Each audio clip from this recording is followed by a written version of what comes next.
All right, guys, and welcome back to NBA Shorts. I am Trey Dalbert, co-host Jacob McCormick. With me here, we got one topic here, and we're going to talk about the struggling Phoenix Suns and Devin Booker. Is it time for Devin Booker, after 4 years of misery, to request a trade away from the Phoenix Suns, Jacob? That is a very, very tough question. I don't think it is, because I don't think that Booker has necessarily earned that. I mean, he hasn't earned the right, but who's to say in this day and age they may just request it anyway, right? I mean, wasn't Jabari Parker requesting trades a couple years ago, players like that? So I don't think it's time for him to request it. I think for his kind of image within the league, it would be smarter for him to, at least play out the first few years of this max contract and really come out and just, show all the talent that he has and the scoring talent that he has, and hope that some of these pieces that the Suns have can, form some type of semblance of a competitor.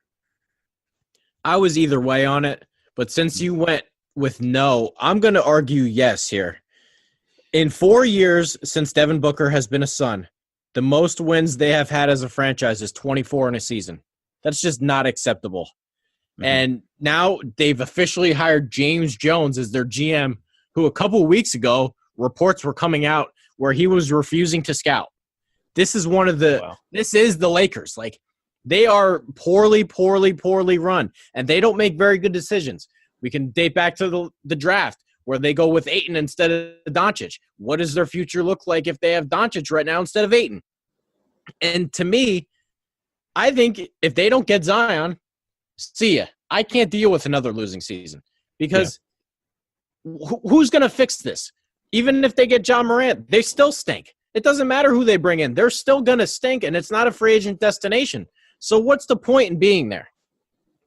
Yeah, I mean, you bring up some good points. I mean, and to be honest, there's not a lot of point. I mean, if they're not going to do, like, I think it was crazy that, especially after those comments about James Jones, like, what necessarily makes James Jones kind of the man to lead this team? Like, you're going to bring in a GM that was a player, 2 years ago? Like, what you already saw this year that he made a move he bought out Tyson Chandler's contract basically as like a solid, so he could go sign with the Lakers. Like, and a favor to his old buddy LeBron. Right? And it's like people made those jokes, but like that literally looks like exactly what it was. And what are we?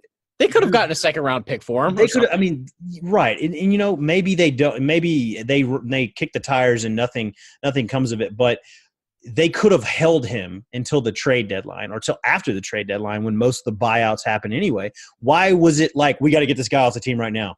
Was he hindering DeAndre Ayton's development? I don't think so. He's a great teammate by all regards. He's a great player. He's unselfish. I'm sure he's been in the league forever. I mean, he's played with so many different stars and won a title. Why would you?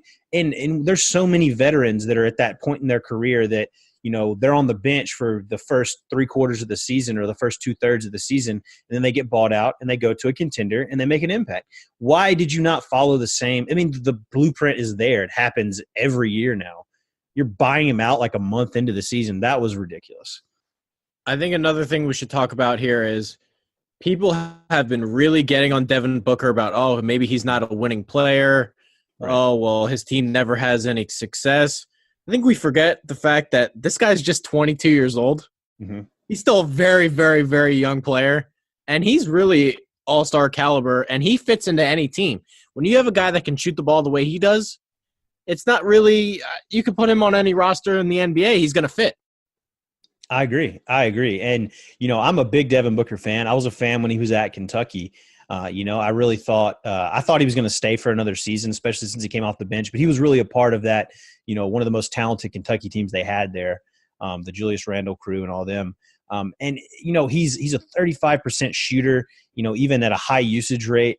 And, he's been injured. He's been banged up a little bit. Of course, when you look at his games played, season by season, the last couple, there's a little bit of tanking in there where he was sitting out for probably, reasons that weren't related to injury. So I don't think he's too much of his injuries haven't been too much to worry about, right? Like I don't have longevity concerns yet with him. And you're right. You can build a contender around him, or he can be he's a max level player and he's about to get paid like that. But, he just hasn't had the right leadership to surround him. And it's really unfortunate because he's getting the brunt of a lot of the hate, and it's almost like they're blaming him for a lot of the shortcomings of the franchise. All right, guys, and that'll do it for another edition of NBA Shorts. Make sure to subscribe to the YouTube page for instant updates.